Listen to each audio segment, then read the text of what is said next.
इसमें जहाँ कोई वापसी नहीं, निर्मल वर्मा जी के विषय में हम आपको बता रहे हैं। जहाँ कोई वापसी नहीं, निर्मल वर्मा, इसके यहाँ पर लेखक बताए गए हैं। जहाँ कोई वापसी नहीं।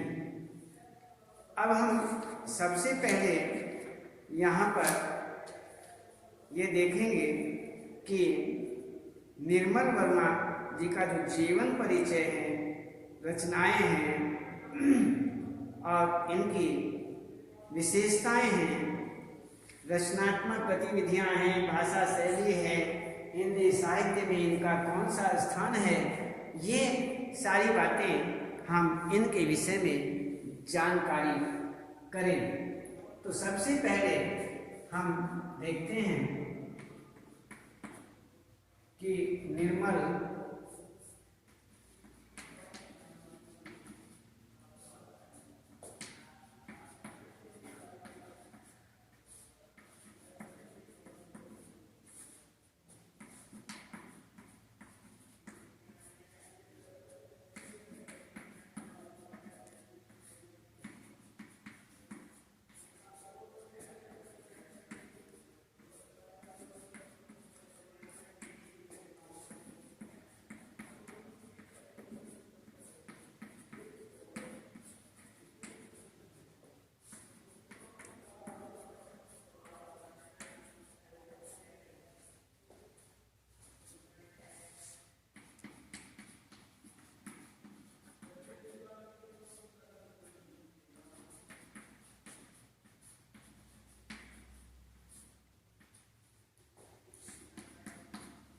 जीवन परिचय और रचनात्मक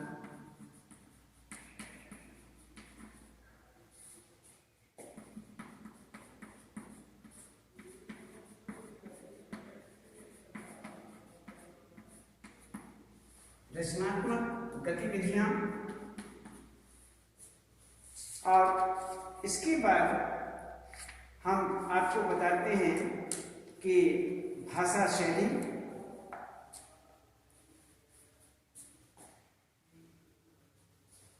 इसमें साहित्य से संबंधित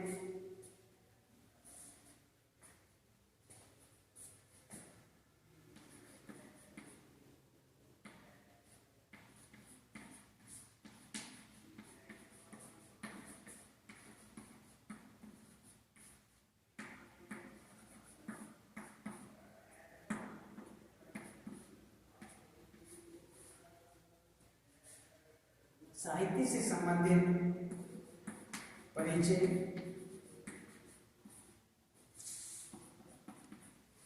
भाषा शैली,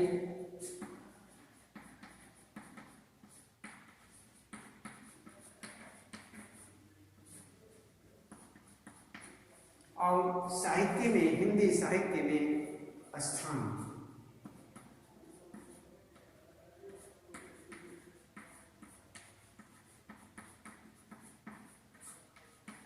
साहित्य में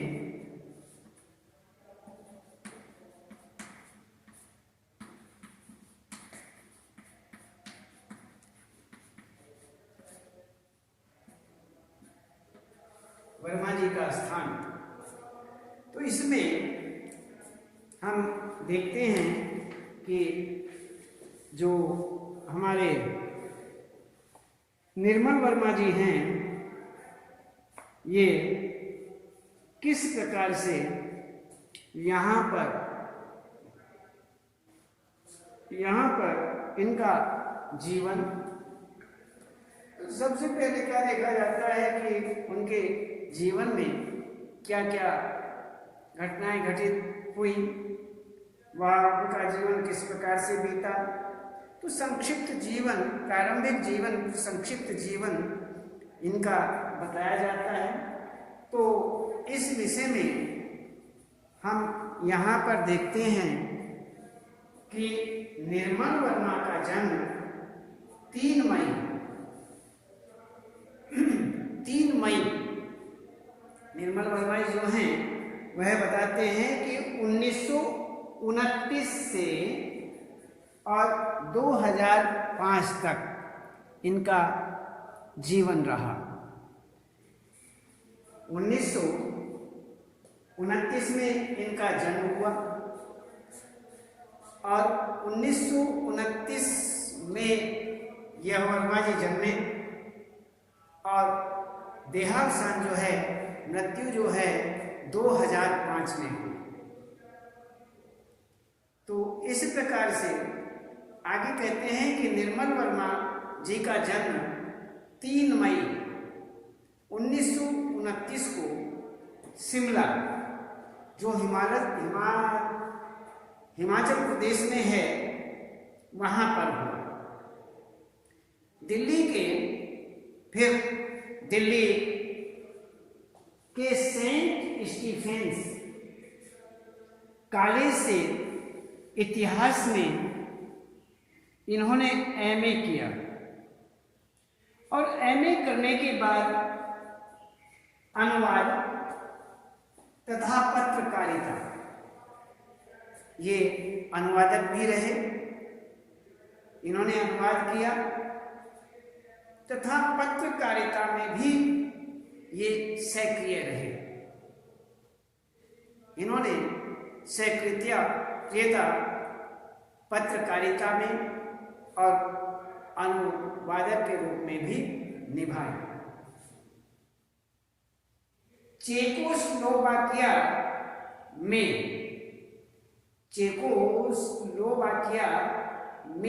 प्राच्य विद्या संस्थान है। प्राग के फेलो के रूप में, अर्थात चेकोस्लोवाकिया में प्राच्य विद्या संस्थान प्राग के फेलो के रूप में चेक उपन्यासों तथा कहानियों का हिंदी भाषा में अनुवाद किया। इन्होंने हिंदी भाषा में इसका अनुवाद किया। निर्मल वर्मा का हिंदी तथा अंग्रेजी भाषा पर पूर्ण अधिकार था। वह हिंदी और अंग्रेजी भाषा के पूर्ण विद्वान थे, प्रकांड थे। तो ये प्रखर विद्वता में निपुण थे। यहां पर उन्होंने टाइम्स ऑफ इंडिया और हिंदुस्तान टाइम्स ऑफ इंडिया और हिंदुस्तान टाइम्स में कई लेख तथा रिपोर्टाज लिखे हैं। उन्होंने लंदन में रहते हुए, कहते हैं कि उन्होंने लंदन में रहते हुए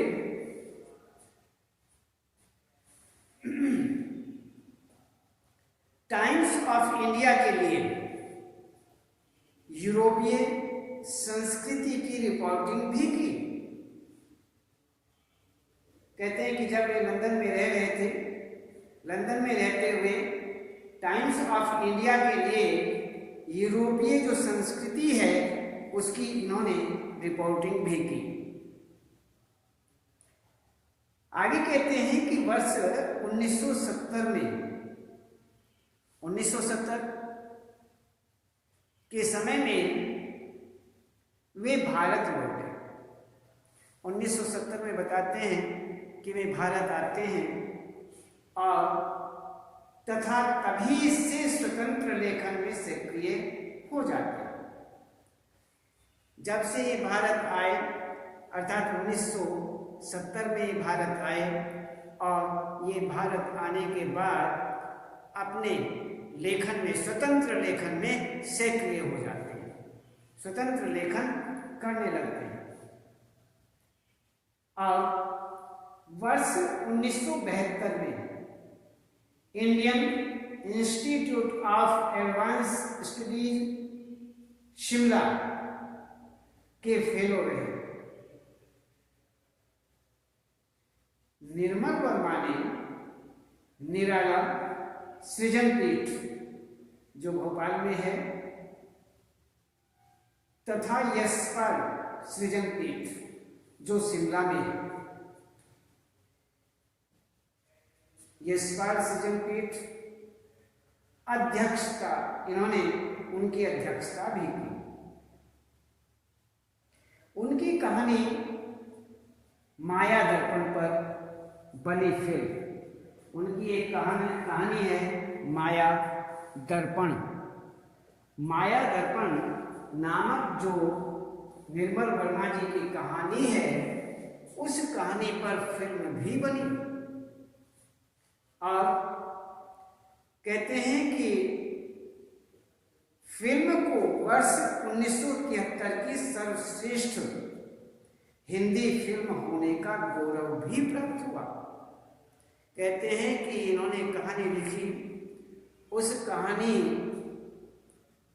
पर एक माया दर्पण कहानी पर एक फिल्म बनी, और वह जो फिल्म है वो इस प्रकार की फिल्म रही, इतनी प्रसिद्ध हुई कि वह 1973 की सर्वश्रेष्ठ हिंदी फिल्म होने का गौरव भी उसने प्राप्त किया, गौरव भी प्राप्त हुआ। इस प्रकार के इनके द्वारा लिखी हिंदी कहानी की फिल्म रूप भी रहा। तो निर्मल वर्मा को मूर्ति देवी पुरस्कार 1995 में, कहानी कव्य और काला पानी के लिए साहित्य अकादमी पुरस्कार 1985 में तथा ज्ञानपीठ पुरस्कार इन्हें इस प्रकार से प्रदान किया गया। और ऐसा पुरस्कृत होते हुए ये हर प्रकार से सम्मानित होते हुए अंत में 25 अक्टूबर 2005 को इनका देहावसान हो गया।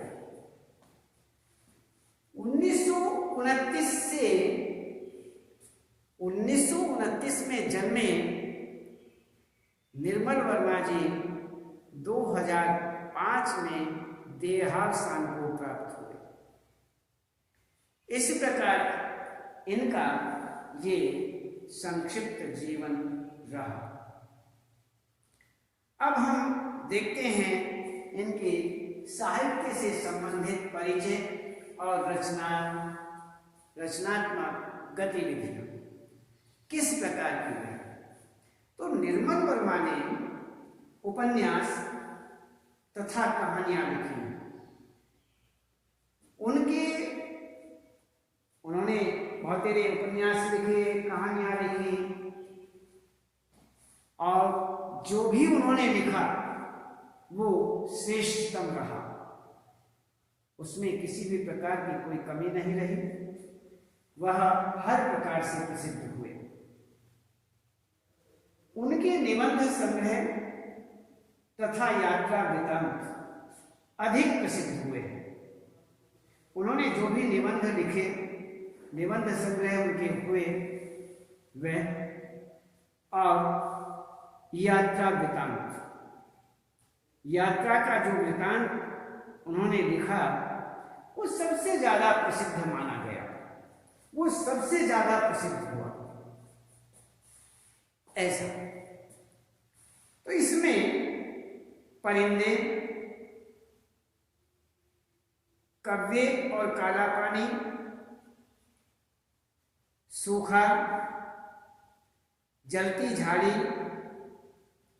3 एकांत, पिछली गर्मियों में, बीच बहस में, ये इनकी प्रमुख कहानी संग्रह हैं। ये इनके प्रमुख कहानी संग्रह हुए। कौन कौन से? परिंदे, कव्वे और काला पानी, सूखा, जलती झाड़ी, 3 एकांत, पिछली गर्मियों में, बीच बहस में, ये कहानी संग्रह है। अब उनके उपन्यासों के विषय में देखते हैं कि उपन्यास में वे दिन, लाल टीन की छत, एक चिथड़ा सुख, रात का रिपोर्टर तथा अंतिम अरण्य, ये उपन्यास के रूप में उल्लेखनीय है। ये इनके उपन्यास। अब यात्रा वृतांत भी इन्होंने लिखे। हर बारिश में, चीड़ों पर चांदनी, धुंध से उठती धुंध इत्यादि। निर्मल वर्मा ने ये यात्रा वृतांत के रूप में लिखा। इनके यात्रा वृतांत के रूप में ये लेख रहे और भारत और यूरोप, प्रतिभूति के क्षेत्र, शताब्दी के ढलते वर्षों से कला का जोखिम, शब्द और स्मृति तथा ढलान से उतरते हुए, ये जो हमने आपको बताया कि भारत और यूरोप, प्रतिभूति के क्षेत्र, शताब्दी के ढलते वर्षों से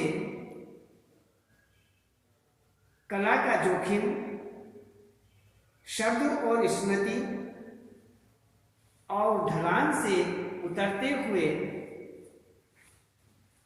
इनके ये निबंध संग्रह हैं। ये इनके निबंध संग्रह हुए। तो इस तरह से इन्होंने बहुत सारी रचनाएं की। इन रचनाओं के अंतर्गत परिंदे निर्मल वर्मा की सबसे प्रसिद्ध रचना मानी जाती है। इन्होंने जो परिंदे एक रचना की, परिंदे नामक जो कहानी लिखी, यह एक बहुत प्रसिद्ध कहानी हुई। इसमें निर्मल वर्मा जी की लिखी हुई परिंदे नामक रचना, ये कहानी सबसे प्रसिद्ध मानी जाती है। यह रचना अभिव्यक्ति तथा शिल्प की दृष्टि से, कहते हैं जो ये रचना है, यह एक अभिव्यक्ति तथा शिल्प की दृष्टि से बेजोड़ मानी जाती है। इसमें यह स्थिति इनकी रही कि इसको बेजोड़ माना गया। तो इस प्रकार से यहाँ पर ये आपका साहित्य से संबंधित रचनात्मक गतिविधियाँ। अब हम आगे देखते हैं इनकी भाषा शैली। भाषा शैली के अंतर्गत हम देखते हैं कि निर्मल वर्मा की भाषा में विचार सूत्र की गहनता को रोचकता के साथ उभारा गया कि इसमें जो निर्मल वर्मा हैं वह अर्थात उनकी भाषा में विचार सूत्र की गहनता है, अर्थात बहुत विचार करते हैं और हर प्रकार से विचार करके वह अपने लेख को देते हैं।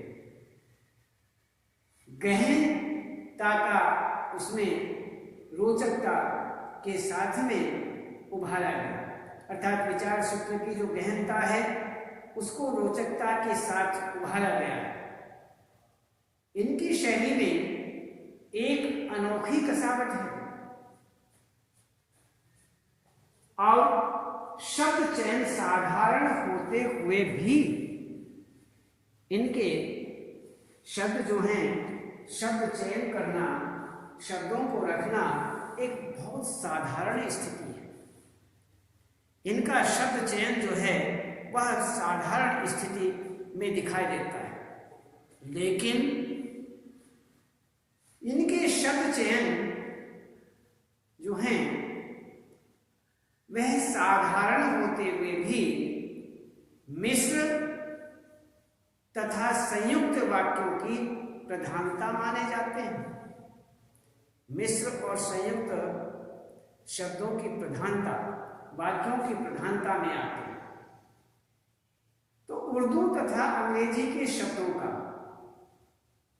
इन्होंने उर्दू शब्दों और अंग्रेजी शब्दों का स्वाभाविक प्रयोग किया।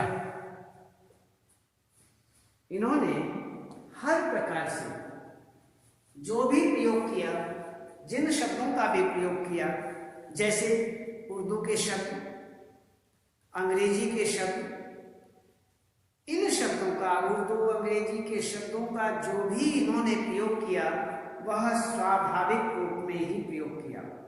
इनका ये जो प्रयोग मिलता है उर्दू और अंग्रेजी भाषा के शब्दों का, वह एक स्वाभाविक रूप में ही मिलता है। इनकी भाषा शैली नवीन प्रयोगों से भरी सी लगती है। ऐसा लगता है कि मानो इनकी जो शैली है वह नए नए प्रयोगों से भरी पड़ी है। तो इस प्रकार से ऐसा प्रतीत होता है। इसलिए इनकी भाषा एक सहज, सरल और बड़ी ही सटीक भाषा शैली के अंतर्गत आती है। तो यहाँ पर अब हम ये भाषा शैली के बाद देखते हैं हिंदी साहित्य, वर्मा जी का हिंदी साहित्य में, हिंदी साहित्य में वर्मा जी का स्थान।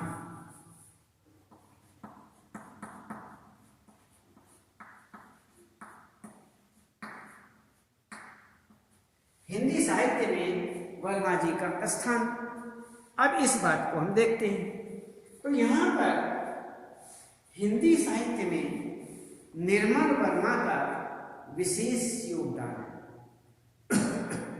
कहते हैं हिंदी साहित्य से संबंधित जितना भी इन्होंने योगदान दिया वह सराहनीय है, विशेष है। हिंदी कहानी में आधुनिक बोध लाने वाले कहानीकारों में निर्मल वर्मा का अग्रणी स्थान माना जाता है। कहते हैं कि हिंदी कहानियां इन्होंने लिखी, हिंदी कहानियों के अंतर्गत आधुनिक बोध लाने वाले जो कहानीकार हैं, उन कहानीकारों में जो निर्मल वर्मा हैं उनका एक अग्रणी स्थान माना जाता है, आगे का स्थान माना जाता है। और निर्मल वर्मा यथार्थ को भेद कर, यथार्थ को भेद कर उसके भीतर पहुंचने का प्रयत्न करते हैं। जो वास्तविकता है उसके अंदर घुस जाते हैं, उसे भेदना, भेद करके अर्थात यथार्थ को भेद करके इसमें यहां पर उसके भीतर पहुंचने का प्रयत्न करते हैं। हर प्रकार से आप देखें कि यथार्थ को भेद करके उसके अंदर घुसने का प्रयास करते हैं, पूरा प्रयत्न करते हैं। निर्मल वर्मा ने जितनी रचनाएं लिखी उतने से ही उन्होंने अत्यधिक ख्याति प्राप्त की। जितनी भी रचनाएं उन्होंने की, जितने भी लेख उन्होंने लिखे, उनसे ही उन्हें विशेष ख्याति प्राप्त हुई। ये नहीं कि जो भी लेख उन्होंने लिखे वह प्रसिद्ध नहीं हुए, उनसे उन्हें ख्याति प्राप्त नहीं हुई, नहीं, ऐसा नहीं। जो भी जितने भी उन्होंने लेख लिखे उन्हीं से वे हर प्रकार से प्रसिद्ध हुए, उन्हें ख्याति प्राप्त हुई। इस प्रकार अपनी गंभीर, भावपूर्ण और अवसाद से भरी कहानियों के लिए विख्यात निर्मल वर्मा को आधुनिक हिंदी कहानी के सबसे प्रतिष्ठित नामों में गिना जाता है। कहते हैं कि हर प्रकार से जो निर्मल वर्मा हैं, इन सारी बातों को देखते हुए, उनकी रचनाओं को देखते हुए, इस प्रकार अपनी गंभीरता के कारण भावपूर्ण और अवसाद से भरी कहानियों के लिए बड़े ही प्रसिद्ध विख्यात निर्मल वर्मा जो हैं, इनको आधुनिक हिंदी कहानी के सबसे प्रतिष्ठित नामों में गिना जाता है। निर्मल वर्मा ने अपने प्रत्यक्ष अनुभवों के आधार पर, प्रत्यक्ष अनुभवों का जो उनका आधार था, उस आधार पर भारतीय और पश्चिमी सभ्यता, अर्थात उनका जो प्रत्यक्ष रूप में अनुभव हुआ, उस प्रत्यक्ष रूप के अनुभव के आधार पर भारतीय और पश्चिमी सभ्यता एवं संस्कृतियों के अंतर्द्वंद पर, संस्कृतियों का, सभ्यता और संस्कृति का जो अंतर्द्वंद था, उस पर गहनता और व्यापकता, उस पर गहनता के रूप में, गहनता से, और व्यापक रूप में उन्होंने विचार किया। कहते हैं कि निर्मल वर्मा जो हैं, उन्होंने हर प्रकार से अपने अनुभवों के आधार पर भारतीय और पश्चिमी सभ्यता एवं पश्चिमी सभ्यता, भारतीय और पश्चिमी सभ्यता एवं संस्कृतियों के जो अंतर्द्वंद था, उनके बीच में जो द्वंद्व था, उस द्वंद्व पर गहनता से, जो द्वंद्व था उस पर गहनता और व्यापकता से विचार किया। तो इसी प्रकार से हिंदी साहित्य में वर्मा जी का विशेष स्थान माना जाता है। तो हमने आपको, जहां कोई वापसी नहीं, इस निबंध का निर्मल वर्मा जी का जीवन परिचय एवं यहाँ पर साहित्यिक परिचय से संबंधित रचनात्मक गतिविधियां, भाषा शैली और हिंदी साहित्य में वर्मा जी का स्थान कौन सा है, ये सारी बातें, इन सभी बातों पर हमने शीर्षकों पर यहाँ पर विशेष रूप से विचार किया। और आज हम केवल इतना ही रखते हैं और उसके बाद हम आपको जहाँ कोई वापसी नहीं, जो निर्मल वर्मा जी का लेख है, इसके सार के विषय में, सारांश के रूप में हम विचार करेंगे और इस विषय को अब हम यहीं पर विराम देते हैं और फिर आगे और फिर बताएंगे।